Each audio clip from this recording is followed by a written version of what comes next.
Hey guys, and welcome to the first week of our 2018 Pokemon Draft League playoffs. We've got 8 people in this year, and it's been a crazy ride for one of the divisions more so than the other, the last few weeks at least. Yeah, and I think everybody definitely deserves to be here. It's been a really fun time this season, and I hope most, if not everyone, is going to be coming back next season to have hopefully even a better time. So this week I'm playing Cheryl of the Weedle, yeah, the Weedles, whatever city she's from. I did play her earlier in the season, and she did defeat me with her Magearna sweep. So looking at her team this week, I am seeing a slight difference, even though I don't exactly remember since I only saw 3 of her Mons last time.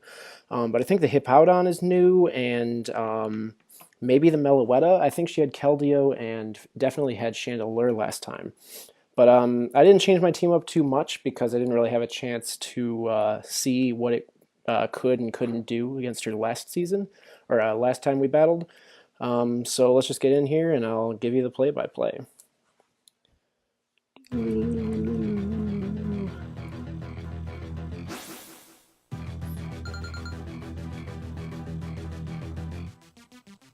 Okay, so I do lead the Azelf again, as I did last time. I figured it was a fine lead last time, and I don't think she's going to make the same mistakes, but I figured it's faster than everything I can see on her team anyway, so why not?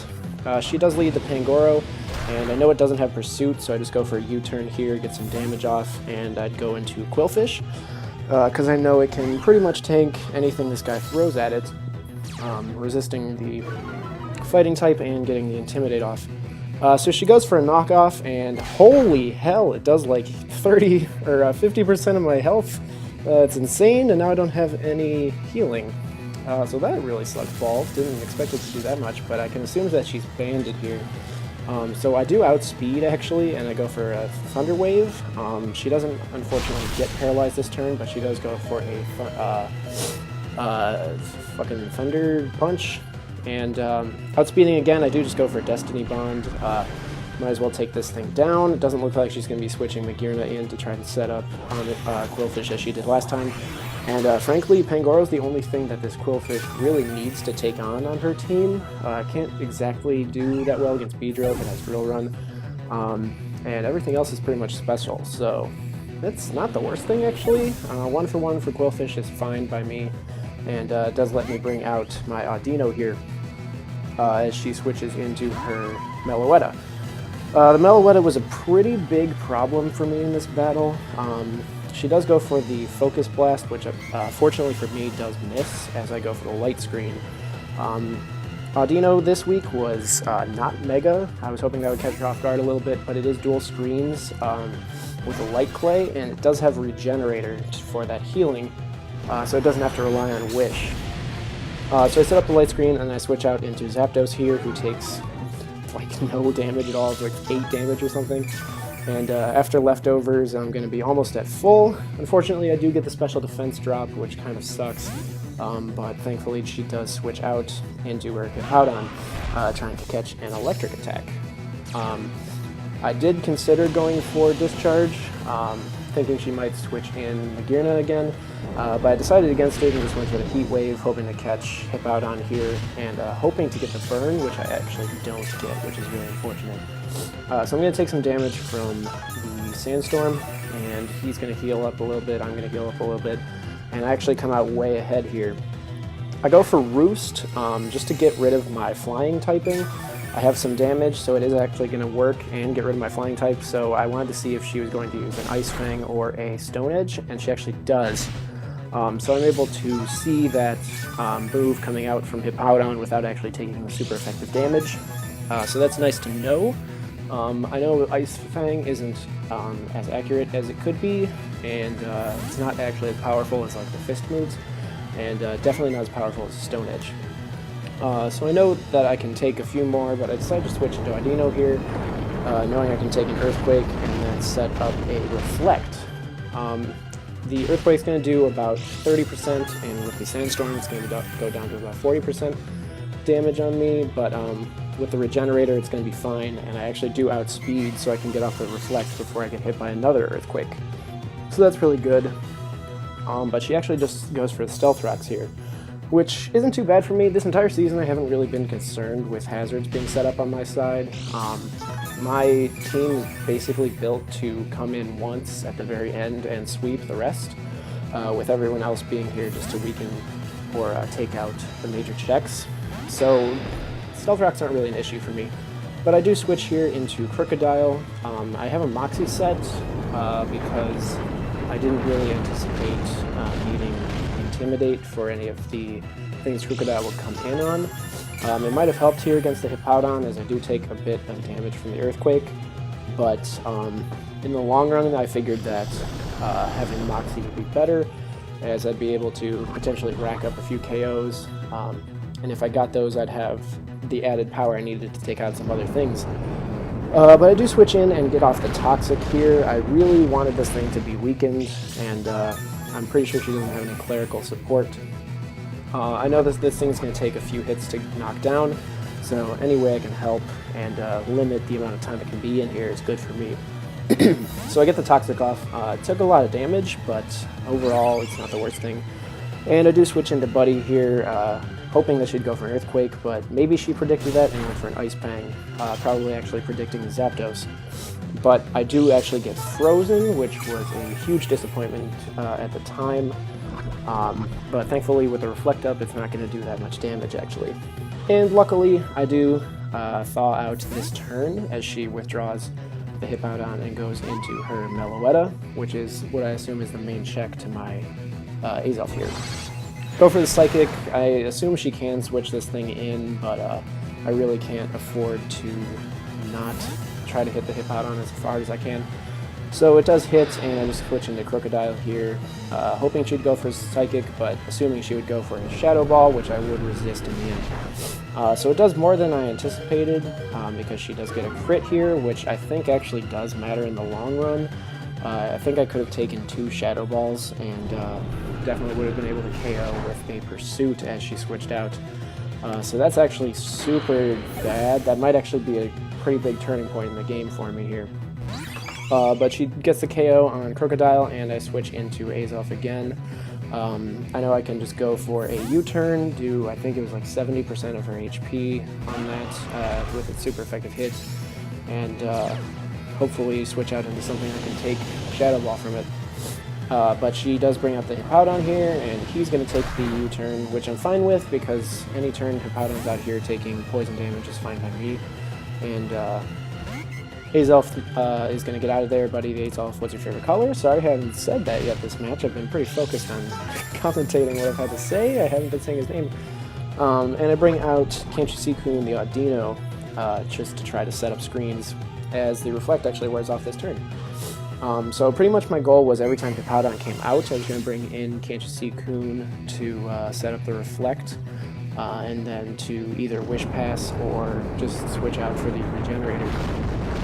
So I get knocked down to about half with the Earthquake after I set up the Reflect, and the Sandstorm's going to knock me down a little bit below that, as she takes poison damage, and pretty much everybody's getting damaged out here. So this turn she does switch out and sends in her Meloetta here. I can't really hit this thing with much. I did bring Return this week, as actually it does the most damage out of any stab Audino can get.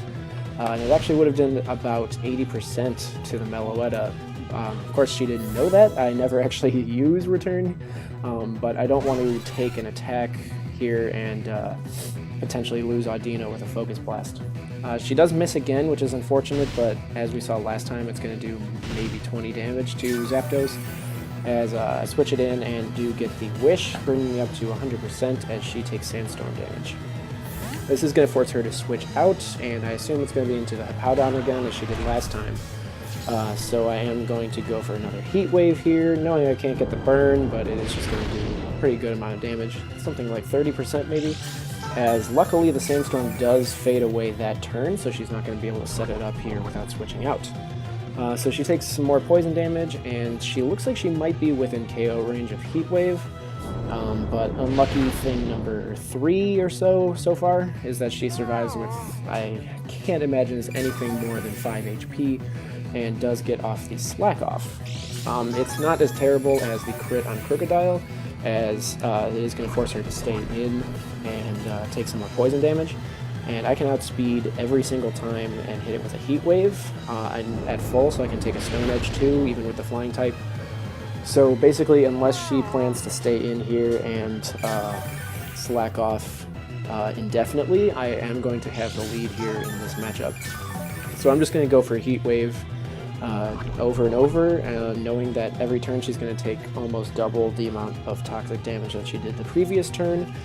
And really the only thing that can stop me from taking out the Hippowdon here eventually is if a Heat Wave misses, which is not likely, but it is possible. I think it has a 90% accuracy. So I am pretty much just stalling out the slack offs, getting the poison damage off. I do have to save the Heat Waves, as I need to make sure I can take out Magearna if it comes in. But I actually do miss a Heat Wave here. Unfortunate thing number 4. She hits me with an Ice Fang, which does almost nothing. I think I still have a Reflect up here at this point. But if I had hit that Heat Wave, there's a good chance that Hippowdon would have died to the poison damage. But as it is, I have to switch out, or I don't have to switch out, but I do switch out into Can't You See Coon here to try and set up my screens again, assuming that she's just going to slack off again, as I'd rather switch out, gain the priority for having my screens up, rather than actually take out this Hippowdon right here, right now. Because I know if I do take it out, she's going to have a free switch in, and that's problematic for me in that I don't really have anything that can prevent Magearna from setting up right now. So I am just going to switch out and set up my Reflect, as she is forced to switch out because she's going to take like 50% damage from Toxic at this point. So I set up the Reflect, and I just didn't really consider this. I also have to check the mechanics, because I don't know if the Brick Break that comes here breaks the screen before or after the damage. Because I'm pretty sure with a Reflect up, a Brick Break still doesn't KO Audino, even if it's super effective. But if it does break the screen and then do the damage or have a reduction, it is a guaranteed KO. So I'm wondering about that, but anyway, she doesn't do the Brick Break and takes out the Audino. Pretty much a mistake on my part, although I just didn't know the mechanics, so it was not an avoidable mistake there. So she switches out the Beedrill, fearing a Flamethrower or Fire Punch, as happened last time. I'm pretty sure she's going to switch into Meloetta, but again, I can't risk giving the Beedrill a free turn. So I am just going to hit this Meloetta with 2 Psychics and sacrifice Buddy the Azelf. What's your favorite color? I was hoping to get a drop there from the Psychics, but I need to sacrifice Buddy the Azelf. What's your favorite color, so that I can bring in Zapdos. My plan is at this point to set up a Tailwind and then let the Meloetta KO me, as I was pretty sure it could pretty easily. I don't know if Cheryl predicted this, or it was just an unlucky roll on my side, or I guess an unlucky roll on her side technically. But I do set up the Tailwind, which lets me go first, and I go for a Discharge, and it ends up KOing the Meloetta, which kind of sucks for me. I was kind of hoping it would survive and KO me, but there you go, I guess. So this does let her switch into the Magearna. I go for a Roost, assuming that she would either set up or use an Ice Beam, and either way, Roost is the best call there, as I would take neutral damage. Or I would be at full HP for if she decides to go for a Twinkle Tackle or Flare Cannon on the next turn after the setup. But she actually just goes straight into the Twinkle Tackle here, which is kind of good for me. I'm at full, so I can survive this, and I am still at double speed from Tailwind. So it leaves me with about 20 HP, more than that after my leftovers. And I am able to go for a Heat Wave here, doing super effective damage. I don't know if, oh well, no, obviously she doesn't have an Assault Vest, but I don't know what her investment is. I do a little over half of her HP with the Heat Wave, and she does KO Double Egg Day and Zapdos. That does give her the Soul Heart boost, which sucks, and my Tailwind peters out, which double sucks, but I'm going to switch in Little Squishy here, the Manaphy, and I know the only chance I have here is to set up, so I set up my Tail Glow. I know I can take an attack even at +1 from Magearna, as I have 100, or almost 100% HP. It does bring me down to 34, and I eat my Citrus Berry, which is going to bring me up just a little bit. And I am able to go for the +3 Surf, which at less than half HP is going to take out the Magearna pretty easily. So the game's pretty much in the bag at this point for her. I can't outspeed the Beedrill, and I think it can do more than 50% of my HP with a Poison Jab or something. But she does go for the Amoonguss here, and unlucky thing number 5, I get a low roll, and I'm unable to KO the Amoonguss here as it goes through a Clear Smog. Literally doesn't matter, I couldn't outspeed the Beedrill anyway. But I just keep going for a Psychic, knowing I can take out the Amoonguss, or knowing that if she switches in the Beedrill like an idiot, I'd be able to take it out with the Psychic on the switch. But she actually switches in the Hippowdon here, setting up the Sandstorm, pretty much guaranteeing that I cannot survive enough turns, even if I was able to live an attack from the Beedrill anyway. So yeah, Cheryl played a good game. I don't know if this was intentional, but my team is pretty much already built not to be able to take hers down. Team-wise, all she has to do is not bring in Magearna, and I can't bring in my Manaphy to set up, as there are too many sets that it can run. I have no option for countering them all just with Manaphy. So really the only option I have for taking out Cheryl's team is for her to make a mistake and bring in Magearna too early, so that I could KO it or weaken it to the point that Manaphy could take it down while still outspeeding. But just keeping it in the back there means that I have to keep my Manaphy in the back, which then means that I can't set it up, which means that I can't take out the Magearna, so it's a catch-22 of not being able to take out Magearna regardless of which way it's played. So that's super unfortunate. I would have liked to have a closer battle there, but you know, it's cool. I think Cheryl and I would have been battling regardless of the random order of the playoffs or not. I'm not totally sure. I'd have to look at the standings again. But still really good battle. I know Cheryl at this point is going to be battling Raul of the Olivine City Ampharos. Another team which defeated me because I literally can't do anything to it with my team comp, which is pretty unfortunate, but that's kind of how it goes. So yeah, congratulations Cheryl, congratulations Raul, Evan, and Nick. Their battles are going to be going on next week, and then we've got the finals in 14 days at this point, exactly 2 weeks from today. So yeah, it's a whole lot of fun. I know we're going to be putting up the playoff battles and the final battles as they come, so can't wait for that, and especially can't wait for next season. So once again, congrats to the 8 people that made it into the playoffs. Had a really great time getting to know some of the new people here, hanging out with the old people, and of course playing Pokemon on this generation and this season. Definitely going to mix things up next season. I don't know, I keep picking teams that kind of nerf myself because I like them aesthetically or personally. So I think next season I just got to go for a kill team, kind of prove that I can, you know, be in the top percentage. So yeah, watch out next season. Hope to see everybody at the finals, and I will hopefully be posting another video soon of our playoffs, the runner-up battles from the finals on the 28th. So I will see you then.